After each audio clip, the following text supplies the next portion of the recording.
Hello दोस्तों, welcome to another episode of चलो bag भरो निकल पड़ो विद वीना वर्ल्ड। मैं हूं आपका होस्ट नील पाटिल। और आज मेरे साथ मेरे बहुत ही प्यारे दोस्त और वीना वर्ल्ड के टूर मैनेजर हितेश सोनावणे हैं।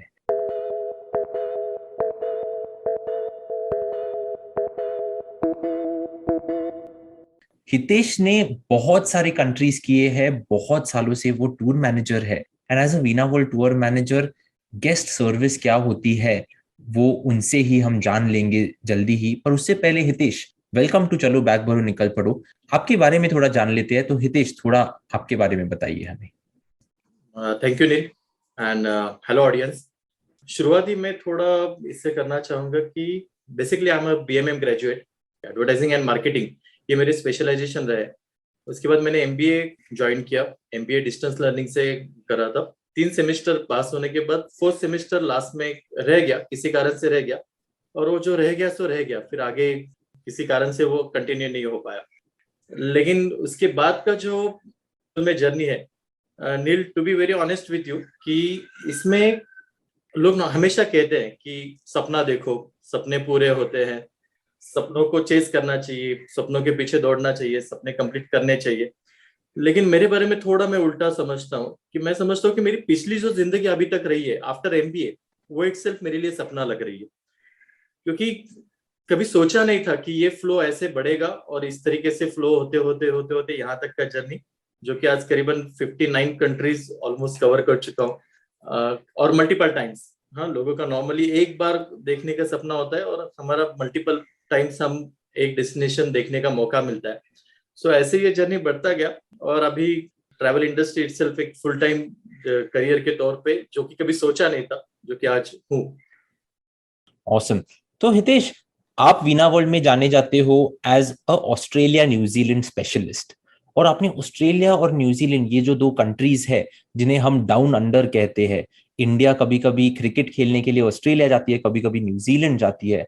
लास्ट टेस्ट सीरीज में अजिंक्य रहाणे और टीम ने तो हमें जिता के लाया था वापस। तो आपका ऑस्ट्रेलिया और न्यूजीलैंड, ये जो दो कंट्रीज है, वहां ट्रिप्स कितने हुए हैं अब तक? मेरी करीबन 44 ट्रिप्स हो चुकी है और पर्टिकुलरली इस डेस्टिनेशन के बारे में मैंने काउंट किया हुआ है। बाकी डेस्टिनेशन के बारे में काउंट नहीं करता, क्योंकि डोमेस्टिक के बाद फर्स्ट इंटरनेशनल टूर इटसेल्फ मेरा न्यूजीलैंड रहा है।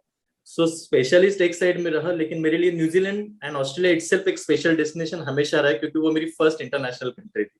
वाह, सो 40 से ज्यादा बार आप ऑस्ट्रेलिया और न्यूजीलैंड जा चुके हो। वो उसी में एक इनक्रेडिबल फीट ऐसे मैं कहूंगा। पर जब कोई 40 टाइम्स एक कंट्री को जाते हैं या दो कंट्रीज को जाते हैं, आप तो एक ऑस्ट्रेलिया न्यूजीलैंड स्पेशलिस्ट हो ही। तो चलो आज आपसे थोड़े ऑस्ट्रेलिया न्यूजीलैंड के बारे में क्वेश्चंस पूछते हैं। हितेश, बहुत बार ऐसे पूछा जाता है कि ऑस्ट्रेलिया न्यूजीलैंड, वहां जाने में ही 12 घंटे 15 घंटे लग सकते हैं। तो ये दोनों कंट्रीज एक साथ करनी चाहिए या सेपरेटली करनी चाहिए, दो सेपरेट ट्रिप्स पर? Very good question. एंड हमेशा बाकी सारे टूर्स पे हमेशा ये पूछा जाता है कि हितेश, आप इतनी बार गए हो तो ऑस्ट्रेलिया न्यूजीलैंड हमें एक साथ करना चाहिए, अलग सा करना चाहिए। तो मेरा हमेशा का एक सजेशन होता है उसके लिए कि वो दोनों एक साइड में है। जैसे सिंगापुर, थाईलैंड, मलेशिया एक पार्ट है, यूरोप एक पार्ट है, अमेरिका एक पार्ट है, साउथ अमेरिका, नॉर्थ अमेरिका एक पार्ट है। वैसे ऑस्ट्रेलिया न्यूजीलैंड ये एक पार्ट है। और उसमें सिंपल एक ही सजेशन होता है कि जिन्हें बजट और टाइम, इन दोनों का इश्यू नहीं होगा, जिन्हें बजट का इश्यू नहीं होगा उन्हें सेपरेट करना चाहिए, और जिन्हें टाइम का इश्यू नहीं होगा उन्हें एक साथ करना चाहिए। द रीजन इज कि आपका ट्रैवल ड्यूरेशन बच जाता है। बार बार जो 12 घंटा 16 घंटा जो ट्रैवल करना है, वो आपका टाइम सेव हो जाता है। और दुनिया काफी बड़ी है, टोटल 190 प्लस लिस्टेड कंट्रीज है उसमें, जो कि हमारे ही सीनियर टूर मैनेजर विवेक कोचेकर अभी तक 99 पे पहुंचे। तो जर्नी काफी बड़ा है। तो यही हमारे गेस्ट के लिए भी होता है कि कितने कंट्रीज कवर करें। सो काफी सारे जर्नी अगर हमें कवर करना है, सो मैं कहता हूँ ये क्लब एक्टिविटी जो है वो कभी भी मैटर करती है, उससे फायदा होगा। लेकिन जिन्हें ऐसे होता है कि मुझे सब कुछ नहीं देखना है, लेकिन मुझे जो इंपॉर्टेंट है वो देखना ही देखना है, सो मैं हमेशा रिकमेंड करता हूँ कि New Zealand do it first and then go for Australia. लेकिन ये दोनों अपने अपने जगह पे सही मायने में काबिल तारीफ है। आई थिंक मैं आपसे अग्री करूंगा, क्योंकि New Zealand has its own speciality, Australia has its own speciality. आपने ऑस्ट्रेलिया 44 टाइम्स या ज्यादा ट्रैवल किया है वहां पर। मैंने 4 साल ऑस्ट्रेलिया में गुजारे हैं। न्यूजीलैंड के मल्टीपल ट्रिप्स किए हैं, पर मैं ऐसे कहूंगा कि ऑस्ट्रेलिया में जो कल्चर है वो बहुत अलग है, न्यूजीलैंड में जो कल्चर है वो बहुत अलग है, और उसके बारे में जरूर बात करेंगे। तो ऑफ कोर्स ऑस्ट्रेलिया में जब हम आते हैं, तब एक था कि बॉलीवुड ने सलाम नमस्ते ये मूवी से ऑस्ट्रेलिया को फेमस किया, दिल चाहता है के साथ ऑस्ट्रेलिया को फेमस किया। क्रिकेट ने ऑफ कोर्स ऑस्ट्रेलिया को बहुत फेमस किया है इंडियन ऑडियंस में, पर ऑस्ट्रेलिया में मेक्का ऑफ क्रिकेट ऐसे एमसीजी को जाना जाता है, मेलबर्न क्रिकेट ग्राउंड। आप बहुत बार जा चुके हो, तो जब आप मेलबर्न क्रिकेट ग्राउंड जाते हो, ऑफ कोर्स उधर म्यूजियम है, हम एक टूर करते हैं, तब क्या फीलिंग आई थी आपको पहली बार जब आप गए थे? मेलबर्न क्रिकेट ग्राउंड का थोड़ा इलेबोरेट करना चाहूंगा। मेलबर्न क्रिकेट ग्राउंड को एक जी ग्राउंड के तौर पे भी कहा जाता है, यानी कि पहले उसे सिर्फ जी कहा जाता है, यानी कि सिर्फ ग्राउंड के तौर पे उसे जाना जाता था। फिर उसका नाम बदलते बदलते मेलबर्न क्रिकेट ग्राउंड के तौर पे बन गया। मेरे लिए नहीं, दुनिया की किसी भी क्रिकेट लवर के लिए वो एक क्रिकेट की पंडरी मानी जाती है, जहां पे जाने के बाद पैर छुए बिना आदमी, यानी कि उस जगह को टच किए बिना वहां से निकलना मुश्किल समझेगा। और खास करके मेरे लिए और एक खास वहां पे एक इंसिडेंट हुआ है, जो कि मास्टर ब्लास्टर सचिन तेंदुलकर, जो कि मुंबई में वो रह रहे हैं, उसके बावजूद कभी ऐसे नहीं हुआ था। मुझे हमेशा लगता था कि इतने बड़े प्लेयर इंडिया में मुंबई में रह रहे हैं, जो कि मेरे घर के डिस्टेंस से हार्डली 25 किलोमीटर के डिस्टेंस पर है, लेकिन कभी उन्हें सामने सामने नहीं देखा।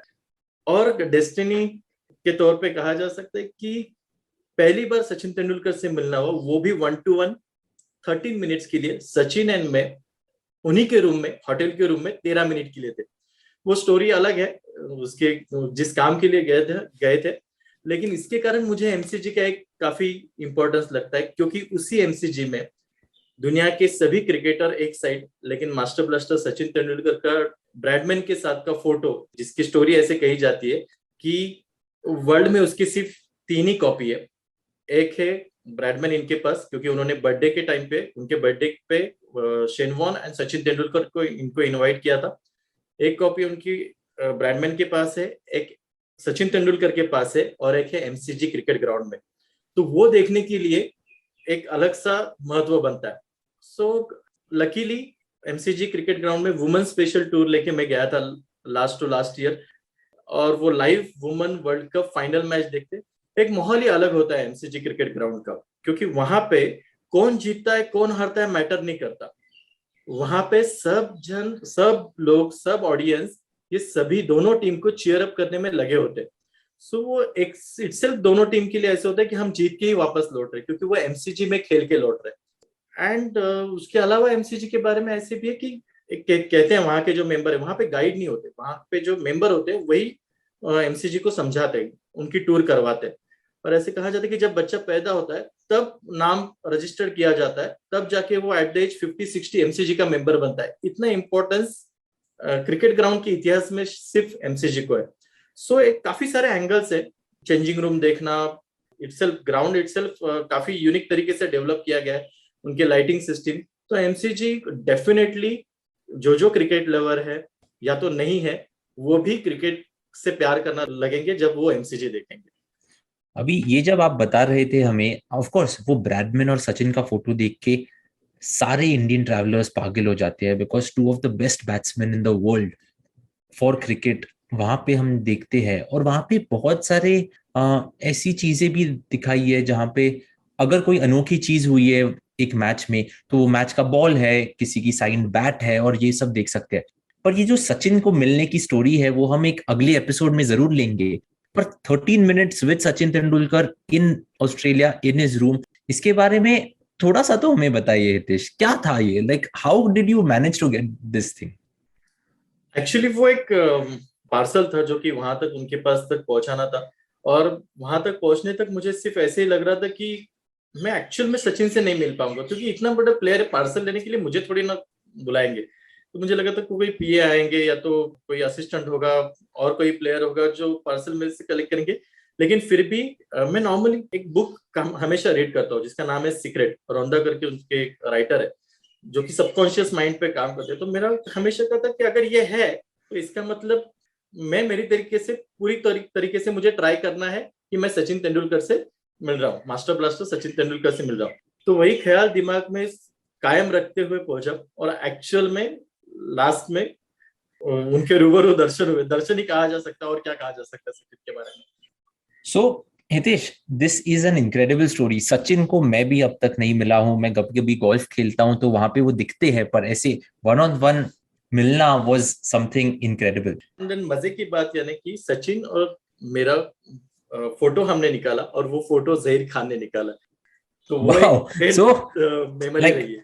जहीर खान भी सोने पे मिले, सुहागा। सचिन भी मिले। वाओ, बहुत ही अच्छा लगता है, क्योंकि क्रिकेट ऐसी एक चीज है जो सारे इंडियंस को एक साथ लाती है, सारे वर्ल्ड को एक साथ लाती है, तो बहुत ही अनोखा है। अभी ऑस्ट्रेलिया से आते हैं न्यूजीलैंड। न्यूजीलैंड को बहुत बार एडवेंचर कैपिटल कहा जाता है, और जब हम न्यूजीलैंड को एडवेंचर कैपिटल कहते हैं तो न्यूजीलैंड में बहुत सारी ऐसी सिटीज है जहां पे आप बहुत चीजें कर सकते हो। पर आप बताइए हमें, कौन सी ऐसी एडवेंचर चीजें हैं जो आपने शायद की है या आप करना चाहोगे जब आप न्यूजीलैंड जाओगे? न्यूजीलैंड एज अ होल, पूरा का पूरा न्यूजीलैंड अगर देखा जाए तो मैं कहता हूँ कि 48 लाख पॉपुलेशन की कंट्री है, लेकिन वहां के लोगों ने सिर्फ, भगवान ने या तो गॉड ने उन्हें जिस तरीके से न्यूजीलैंड कंट्री बनाई, लेकिन उन लोगों ने उसी तरीके से उसे बरकरार रखा है, मेंटेन रखा है, और नेचुरल ब्यूटी को ही उन्होंने साइट सीइंग के तौर पे डेवलप किया हुआ है। तो न्यूजीलैंड की खासियत ये होती है कि उसमें जो भी सारी नेचुरल चीजें हैं उसी को डेवलप करते हुए उन्होंने अलग अलग प्लेसेस है, और उसमें मेजोरिटी के तौर पे उन्होंने एडवेंचर स्पोर्ट्स इनोवेट किया है। फॉर एग्जाम्पल स्पीड बोट जैसी एक्टिविटी, बंजी जंपिंग जैसे एक्टिविटी। बंजी जंप वैसे कहीं से भी, लेकिन the world first bungee jumping site is in New Zealand, और मैंने खुद ने भी 2 बार बंजी जंपिंग ये किया हुआ है। तो कावरव रिवर के ऊपर एक जो पुराना ब्रिज हुआ करता था उसका इस्तेमाल भी उन्होंने बंजी जंपिंग साइट के तौर पे, एक इनोवेशन के तौर पे उन्होंने किया। वहां के क्लाइमेट के हिसाब से वहां पे स्नो काफी होता है, तो स्नो लैंडिंग जैसे एक्टिविटी है, स्की के कंपटीशन वहां पे काफी सारे होते हैं। वहां पे लेक्स काफी है, काफी बड़े बड़े रिवर्स है। नॉर्मली जो हम यहाँ पे इंडिया में रिवर के तौर पे जिन्हें जाना जाता है वो उतने किलोमीटर्स के वहां पे लेक्स है, 250 किलोमीटर्स के लेक है। उन सारे लेक्स में क्रूज जैसे एक्टिविटी रहे, स्पीड बोट जैसे एक्टिविटी रहे, कयाकिंग जैसे एक्टिविटी रहे, ऐसे मल्टीपल एक्टिविटीज के लिए न्यूजीलैंड ये जाना जाता है, इसीलिए उसे एडवेंचर कैपिटल ऑफ वर्ल्ड के तौर पे सारी दुनिया जानती है। सो ओके, ऑल एज के लिए अलग अलग टाइप के एडवेंचर एक्टिविटीज वहां पे देखे जा सकते ओके। सो हितेश, जब मैं भी न्यूजीलैंड गया था, ऐसे नहीं है कि सारे इंडिया के ट्रैवलर्स वीना वर्ल्ड के साथ ही जा रहे हैं, राइट? तो अभी हमारे वीना वर्ल्ड के ग्रुप के साथ ऑफ कोर्स वीना वर्ल्ड के टूर मैनेजर लाइक यू रहेंगे ही। और जब हम न्यूजीलैंड का जर्नी करते हैं, शायद ऑस्ट्रेलिया से करेंगे या इंडिया से डायरेक्टली करेंगे, तभी एज अ टूर मैनेजर आप इंस्ट्रक्शंस तो दोगे ही। बट जो travellers without a tour manager जा रहे हैं, खुद से जा रहे हैं या किसी और ग्रुप से जा रहे हैं, उनको एक वर्ड ऑफ कॉशन ऐसे मैं देना चाहूंगा, क्योंकि न्यूजीलैंड इमिग्रेशन के बारे में बहुत सुना है। बहुत सुना है कि एक लेडी को एक एप्पल 400 न्यूजीलैंड डॉलर का पड़ा। तो इसके बारे में बताइए, ऐसे इंसिडेंसेस आपने भी विटनेस किए रहेंगे, तो आज as a Veena world tour manager हम भी एक गाइडेंस दे सकते हैं इंडिया के सारे ट्रैवलर्स को, तो उसके बारे में भी हितेश थोड़ा बताइए। हैं। एब्सोल्युटली इंपॉर्टेंट क्वेश्चन ले लिए, क्योंकि यहीं पे ज्यादा करके गेस्ट कई कबार ओवर कॉन्फिडेंस के कारण, और कई कबार ऐसे कि ये तो मेरी हर दिन की आदत है तो उसमें क्या है, इसमें क्या ऑब्जेक्शन हो सकता है। न्यूजीलैंड के क्वारंटाइन के रूल्स, ऑस्ट्रेलिया न्यूजीलैंड दोनों के क्वारंटाइन रूल्स काफी स्ट्रिक्ट है, लेकिन डरने जैसी कोई बात नहीं है। आज तक के मेरे करियर में, या तो जितने भी सारे टूर मैनेजर हमारे मेरे कलीग भी है, मैंने कभी सुना नहीं कि हमारे किसी गेस्ट को फाइन लगा है। द रीजन बिहाइंड इज कि हम यहाँ से 3 दिन पहले से ही प्रिपरेशन चालू करते हैं, और काफी बेसिक प्रिपरेशन है, उसमें डराने का काम नहीं होता। उसमें सिर्फ यही होता है कि whatever food items you are carrying, mainly वहां पे प्रॉब्लम है पेरिशेबल आइटम्स से। उनका कहना है कि चारों साइड से समंदर है, तो वहां पे एयर के कारण और वाटर के कारण जो सारे डिसीजेस है उनसे हम ऑलरेडी फाइट कर रहे हैं। सो और कोई पेरिशेबल आइटम यहाँ पे लेके आना ये हमारे लिए हानिकारक हो सकता है। सो उनका ऑब्जेक्शन सिर्फ पेरिशेबल आइटम्स पे। तो हम यही कहते हैं कि आप एक लिस्ट बनाइए, एक छोटी सुपारी भी होगी तो उसको भी आप मेंशन कीजिए और वो डिक्लेयर कीजिए। डिक्लेयर करने के बाद फाइन नहीं लगता है, लेकिन आप अगर कुछ छुपा के लेके जाते हो अपने ओवर कॉन्फिडेंस में। एक इंसिडेंट है जो कि 62 एज ओल्ड हमारे गेस्ट है, और उन्होंने हमारे साथ करीबन 16-17 टूर्स कर चुके थे, लेकिन कहीं पे भी उन्हें ऐसे कोई ऑब्जेक्शन नहीं आया था। और उन्हें हमेशा मॉर्निंग में हनी विथ हॉट वाटर लेने की आदत थी। तो यहाँ पे कहा था, तो उन्होंने मुझे स्ट्रेट अवे आंसर दिया कि हितेश, मैं काफी घूम चुका हूँ और आप ही के साथ घुमा हुआ हूँ, कहीं पे भी ऐसे नहीं, आप बिना वजह ऐसे कुछ कहिए मत। बोला सर फिर भी मेरा एक सजेशन है, आप हनी कैरी मत कीजिए, ठीक है, वहां पे आपको ब्रेकफास्ट हॉल में मिल जाएगा, ब्रेकफास्ट के टाइम पे आपको हनी अवेलेबल है। नहीं बोलते मुझे पर्टिकुलर एक क्वालिटी का ही लगता है। उन्होंने कैरी किया, लेकिन फिर भी मैंने प्रिकॉशन के तौर पे एक्चुअल जब इमिग्रेशन ऑफिसर के यहाँ पे जाते वक्त उनको कहा कि sir just wait for 5 minutes, 5 minute के लिए आप वेट कीजिए, और बाकी सारे लोगों को मैं पर्पजली आपके सामने इमिग्रेशन ऑफिसर को पूछता हूँ कि हनी इज अलाउड और नॉट, ताकि आपको विश्वास हो कि हनी अलाउड नहीं है यहाँ पे। तब उन्होंने कहा कि इमिग्रेशन ऑफिसर नहीं, हनी इज नॉट अलाउड। तब जाके उन गेस्ट ने वो डस्टबिन में फेंका और उसके कारण वो फाइन से बचे। तो कहने का ये है कि हम सारी प्रिकॉशन हमारे साइड से लेते हैं, और अदरवाइज उनका सिंपल है, वो कहीं पे भी हैरेस करना या तो कुछ उनका इंटेंशन नहीं है, उनका सिंपल इंटेंशन है यू डिक्लेयर इट, क्योंकि हम हमारी कंट्री प्रोटेक्ट करना चाहते हैं। जैसे मैंने पहले भी कहा कि भगवान ने सब कुछ दिया हुआ है, लेकिन वो मेंटेन करने का काम, वो संभालने का काम ये वहां के सिटीजन का होता है, और वही न्यूजीलैंड के लोग ये कर रहे हैं। तो उसमें कोई गलत बात नहीं है। मैं जरूर अग्री करूंगा, क्योंकि जब मैं टूर मैनेजर था और मैं जब टूर करता था, तभी मेरे ऑस्ट्रेलिया न्यूजीलैंड टूर पे भी ऐसा ही एक इंसिडेंस हुआ था, जहाँ पे यू नो सभी को हमने सारे इंस्ट्रक्शंस तो दे के रखे होते हैं, सबको पता होता है, तो सब लोग रेड चैनल से जाते हैं, क्योंकि अगर कुछ डिक्लेयर करना है, अगर कुछ नहीं डिक्लेयर करना है एंड यू आर कॉन्फिडेंट, तो वो ग्रीन चैनल से जाते हैं। और एक लेडी थी जिन्हें पता था कि ये सारे रूल्स है, उन्होंने उनकी बैग्स क्लियर की थी, सब कुछ क्लियर किया था, but maybe it would have been overconfidence या ओवर साइट भी कह सकते हैं, कि उन्हें शायद पता ही नहीं था कि मेरे बैग में एक आधा कटा हुआ एप्पल मैंने एक जिपलॉक में रखा है। और वो लेडी ग्रीन चैनल से गई, और जब वो ग्रीन चैनल से गई तब वो एप्पल दिखा, एप्पल मिला। और हितेश, आपको भी पता है कि वो फाइन है, वो फाइन इतना ये है कि वो उनके लिए उनके लाइफ का सबसे महंगा एप्पल निकल सकता रहा है। होगा। उन्हें 375 न्यूजीलैंड डॉलर्स का फाइन लगा। सो और ये ऐसे हुआ था। और ये खास करके ये गलती होती है एप्पल या तो बनाना, क्योंकि फ्लाइट में फ्रूट दिए जाते हैं खाने के लिए, और वो हम सोचते हैं कि थोड़ी देर बाद खाते हैं, और फ्लाइट से उतरने के बाद भूल जाते हैं। इसके कारण मेजोरिटी टाइम्स ये मिस्टेक ये होती है, लेकिन वो प्रायर इंटीमेट करके वो सारी चीजें हो सकती है।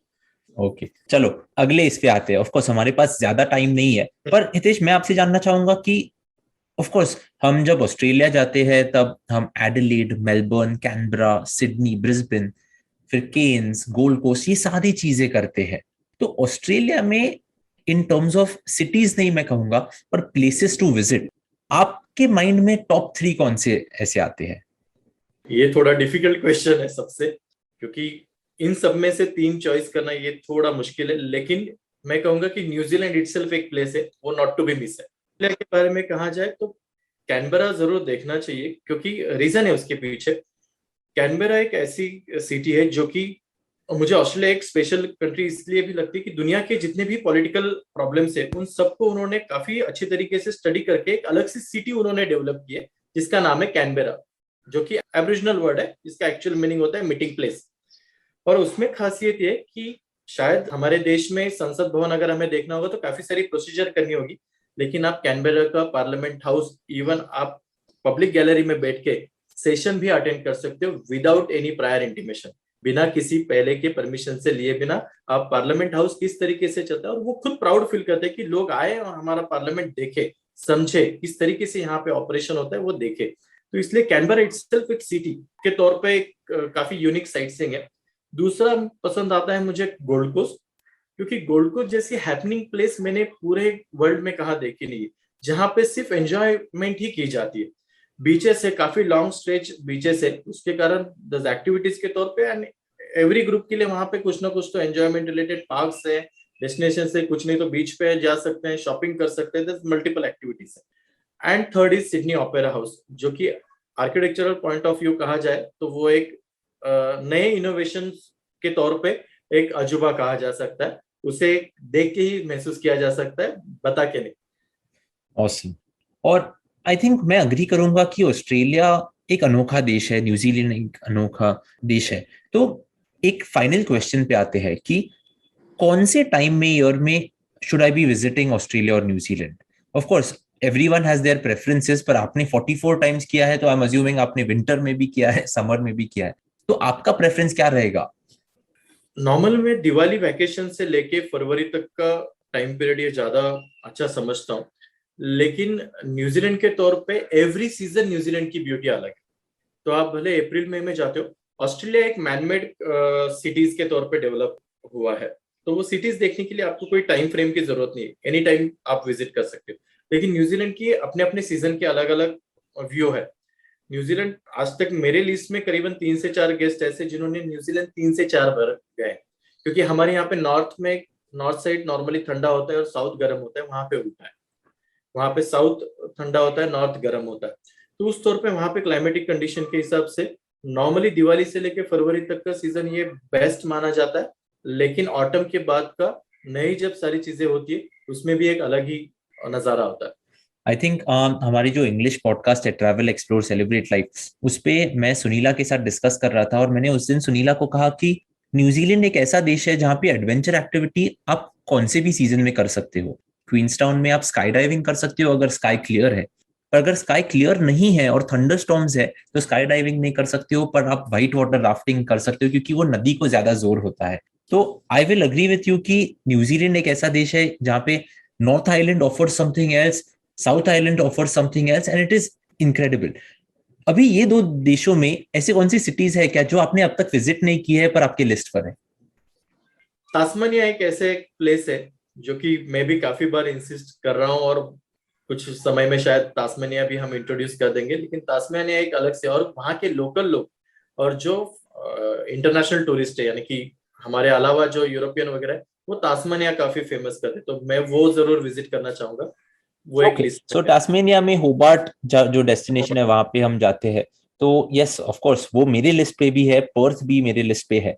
अभी जाते जाते हितेश समझो अभी हम ऑस्ट्रेलिया न्यूजीलैंड में है और टूर का आखिरी दिन है, हमारे घर वालों के लिए हमें एक स्मॉल सोवेनियर या गिफ्ट लेना है, तो वो क्या गिफ्ट लोगे आप? मतलब वो एक आपसे सजेशन चाहिए था।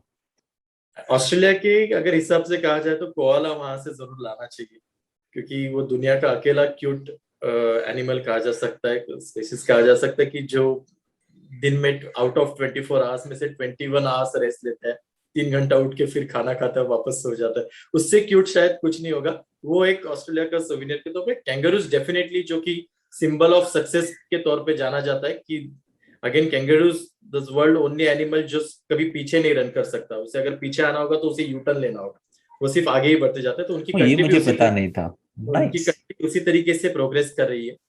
And as per as New Zealand के तौर पे कहा जाए तो न्यूजीलैंड में खास करके वुलन जो क्लोथ्स है वो काफी फेमस है। तो शिप रिलेटेड, क्योंकि वहाँ की शिप काफी फेमस है, तो शिप रिलेटेड कोई भी सोविनियर ये न्यूजीलैंड के तौर पे एक मायने रखेगा।